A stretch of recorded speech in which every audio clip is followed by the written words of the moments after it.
Accountant and is presently partner in Assurance Group in SR Bartley Bond Company LLP. He has a rich experience in audit and consultancy in his previous tenure of more than 24 years as a partner of NM Raiji and Company. In the past, he has been the engagement partner for audit of various large companies including Wipro Limited, Tata Global Beverages Limited, Tata Chemical Limited, and many more such companies. In the field of consultancy, he has dealt with various restructuring due diligence exercises and valuation of Tata Group's Unilever Group, ITC Group, Rajan Raheja Group, Ralligro Group. He has been active in a group of ICAI in a formulation of various accounting standards, including for financial instrument.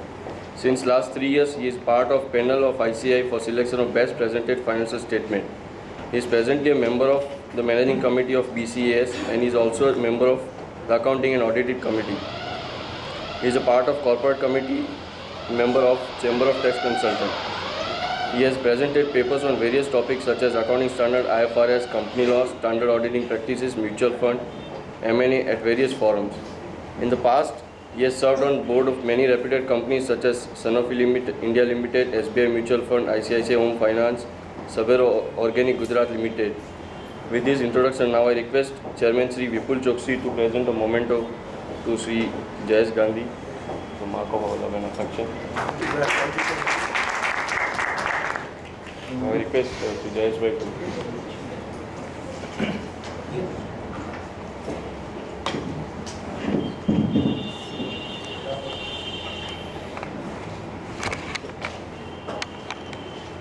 Paras, Vipul Bhai, thanks Mitesh for introduction. As Paras has said that today's topic is slightly odd, rather than a Companies Act, it needs to be dealt with that what will be the implication of those Companies Act in IFRS.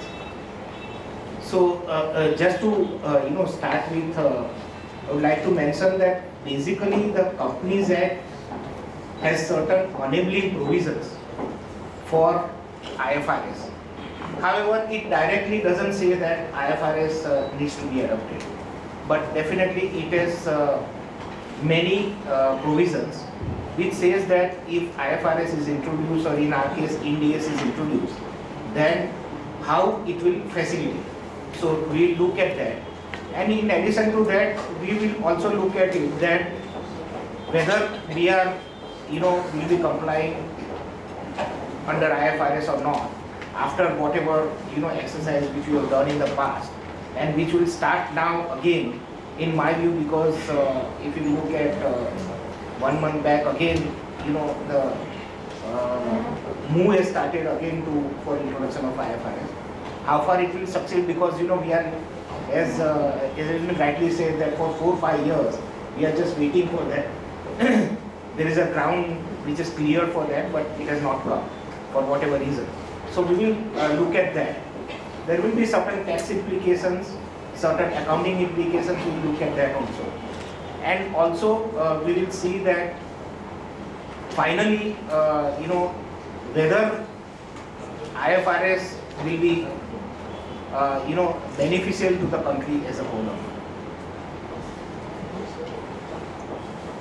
So as I have mentioned that it's been divided into 4 parts: IFRS developments globally and in India, and with that, then the comparison of Ind AS, which is so-called IFRS, versus what is actual IFRS.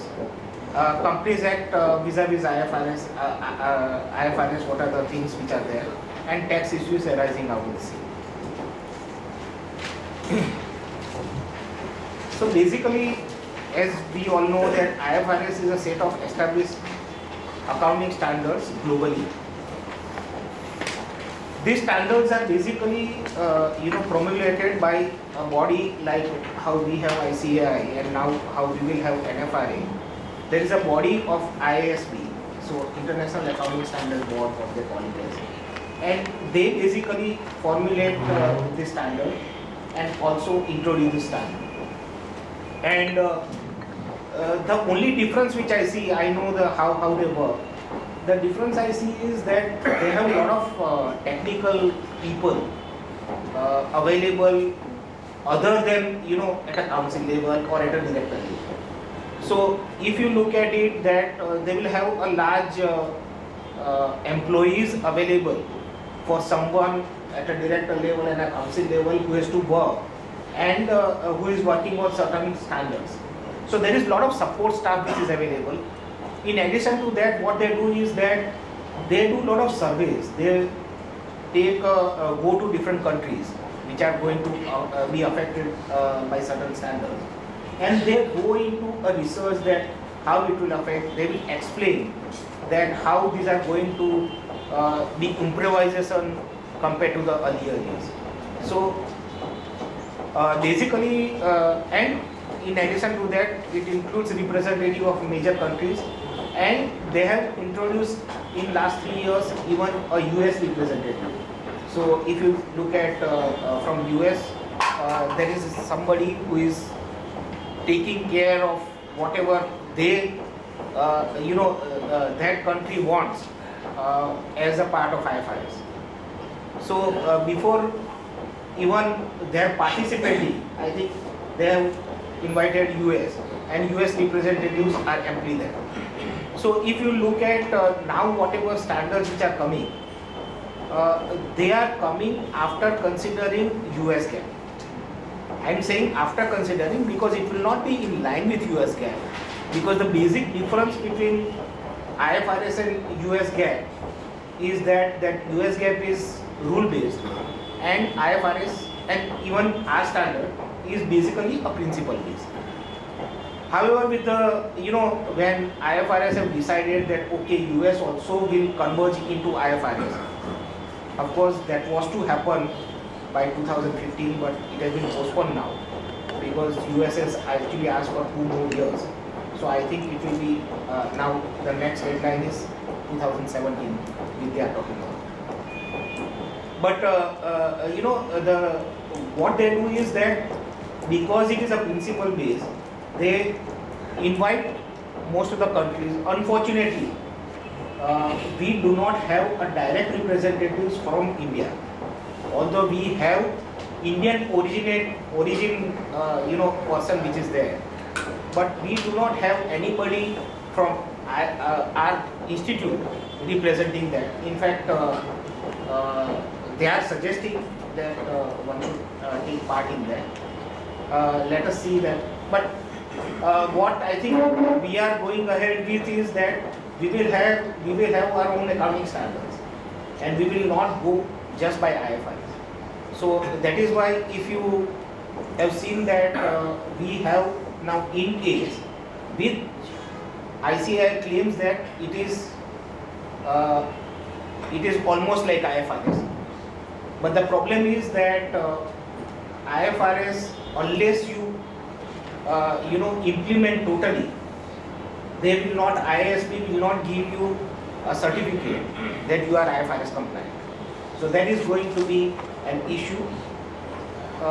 ICAI has chosen that we will have our own standard, and to some extent it may be required. Maybe we can think of after 3-4 years when everything gets settled down, maybe we can think that whether we can adopt IFRS or not. Because otherwise, actually what is happening is that IFRS in last 3 years, like how we had for 20 years, almost no changes up to I think accounting standard 14 which were there, and suddenly in 2 years or 3 years from 14 it has become 29, and many more standards. So like that in IASB also there are a lot of new standards which are coming up, and there are a lot of old standards which is getting revised. So the challenge with us is that if we are saying that we are going to follow Ind AS, at present let's say it is 90% in line with accounting standards IFRS. However, if they are changing, whether how speedily we will be able to change and incorporate our standard, that is going to be a big challenge. So it's like a moving target, and that is where we will be lagging behind. However, I think I was talking with the technical director at the institute, And what they are suggesting is that whenever there is a draft which will be introduced at ISB level for any new standards or for any changes, at the same time they will also quickly introduce that in India, and will call for the comments and all that, and then we'll see that once there it has been introduced as a standard, within a short time that will be introduced here also. However, with the Companies Act coming, I think that's going to be another difficulty which will come, because the standard setting may remain with the institute, but finally promulgation of that standard or making it mandatory will not remain with the institute. There is a body which has been suggested called NFRA, and that NFRA basically will finally say that what standards will be applicable, whether the any changes are required or not. Of course, they will be taking an advice or help of ICAI, but finally, so if there is a delay, because that is going to be a body like a court system and all that. So, if in my view there will be a delay in introduction of those standards, although ICAI will clear, but there can be a delay for that. So that's going to be a big challenge. So coming back to IFRS, totally there are 41 standards at present, and 30 interpretations are there. Earlier standards were called IAS. Now all the new standards which are coming is called IFRS. It is just the name change, but they have started with a new series which is called IFRS 1 and so on. So they have come up to 14. Of course, certain things are in draft stage, but basically IAS are old, which is called International Accounting Standards, and IFRS is International Finance and Reporting Standards. With that, as we were doing in the past, as the institute was doing in the past, there were a lot of interpretations which comes, because if there are certain things which are not very clear and it needs to be interpreted, and the institute or the body wants that everybody has to be follow that in a certain way only, then there is all these interpretations which comes. It is nothing but a support to the accounting standards, so it will not be like a guidance note or something like that. We also had interpretations, but in our case now all the interpretations have become a part of the accounting standard itself. And what the institute has now mentioned is that we will not come out with any interpretations. So whenever there are changes required, the changes will be directly made in the accounting standard itself. So that is what stand now it has been taken. So if you look at it, after the introduction of the standards under the rules by the central government, there are no other interpretations which have come. So that is the thing. But at ISB level there are a lot of ethics which are coming. Just a slide to that globally how one is moving towards IFRS.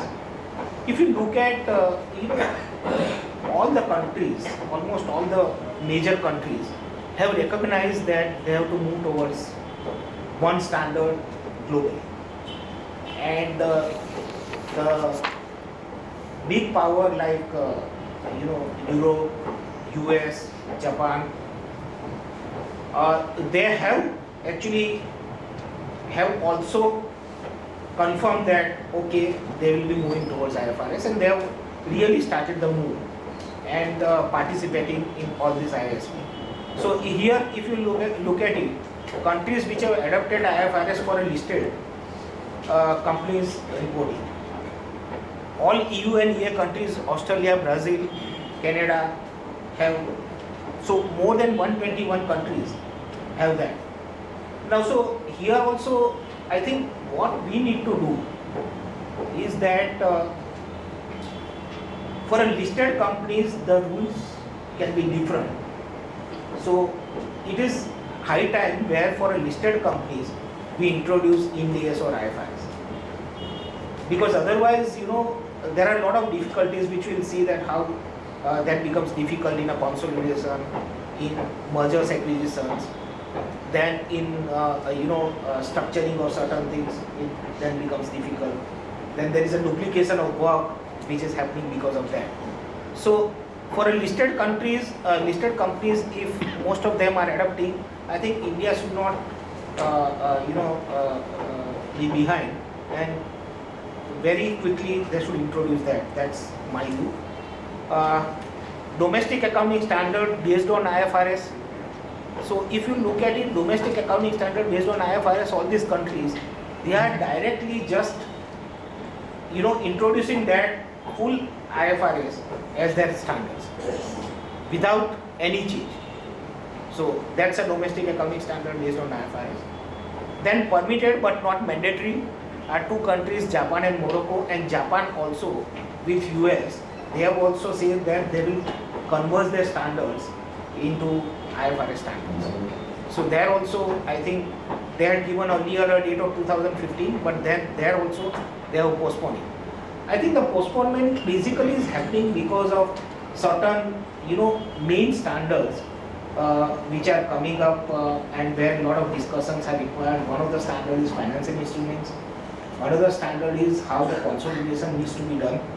So because of these 2-3 standards where there are a lot of changes which are happening, and that is why where they are saying that we have our own standard, so we will continue with that. Once the new standard gets stabilized, then they will come and adopt that. Saudi Arabia, there are certain countries where it is required for certain entities only, banks, insurance companies and all that. Not permitted is major one is only Thailand, but they have also said that they will be doing full convergence in future. They have not given the date, but they have also expressed their expressed the need to converge. So wherever you mention not permitted, it means it is illegal to prepare. Yes. Yes. So here in India also today one can say that it is not permitted, because for filing with the local body, you cannot say that I will prepare my accounts on the basis of IFRS and I will file with MCA. That's not allowed. So it has to be in line with our Indian accounting standards. So it will be like that. So India also today is in a stage where it is not permitted.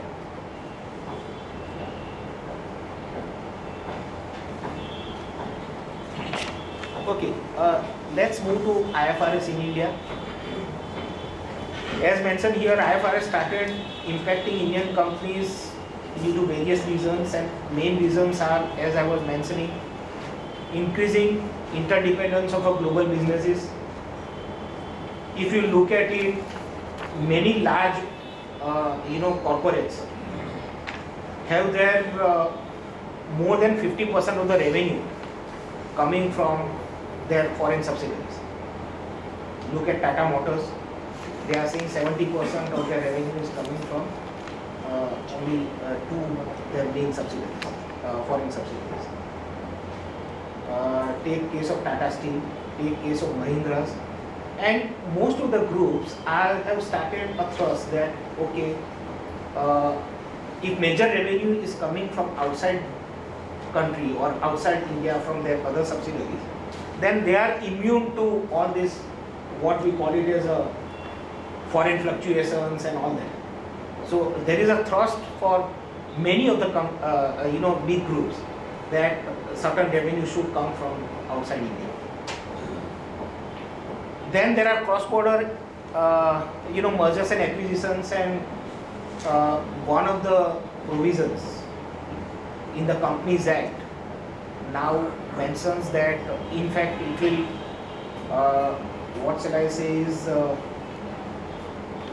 it will facilitate the cross-border mergers. At present, if you look at it, that if any foreign companies directly need to merge with the Indian company and vice versa, it becomes very difficult and in some cases not allowed.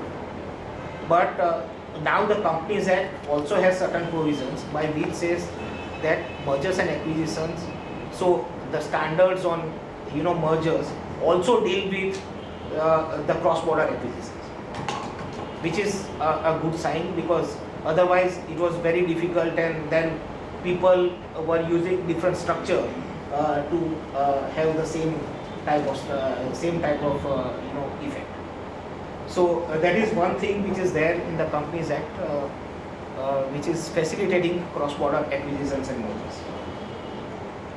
Business dealing with the global customers and vendors, many of the vendors, many times when you have to pitch for the large tenders, at that time you need to submit your financial statements, and then you are said that no, financial statements have to be in line with IFRS, so they have to do a lot of changes and then submit it.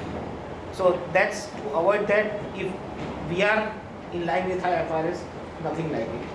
Adoption of IFRS by non-Indian subsidiaries for statutory reporting purposes, and raising of capital from an international market, and even the listing of certain securities in the international market. So if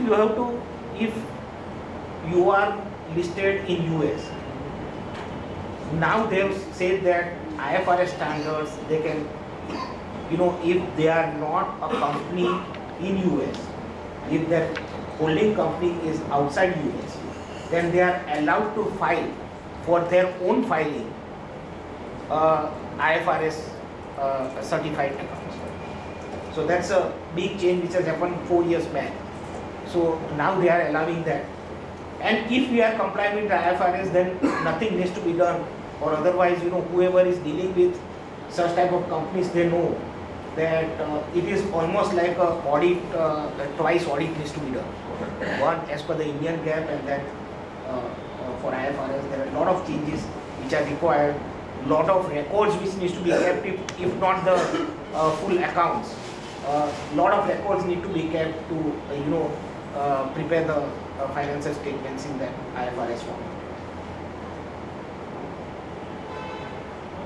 So India made a commitment towards alignment of Indian accounting standards sometimes in 2009 with G20, and that is how from 2009 really the move has started that we would like to come out with IFRS. And in 2010 the MCA itself has introduced this Ind AS, now they call it as Ind AS. So they are basically a convert standards.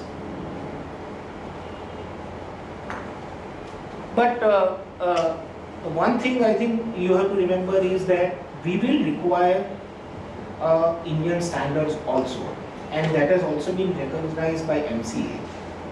Because MCA, when they introduce, they are saying that it will be done in a phased manner.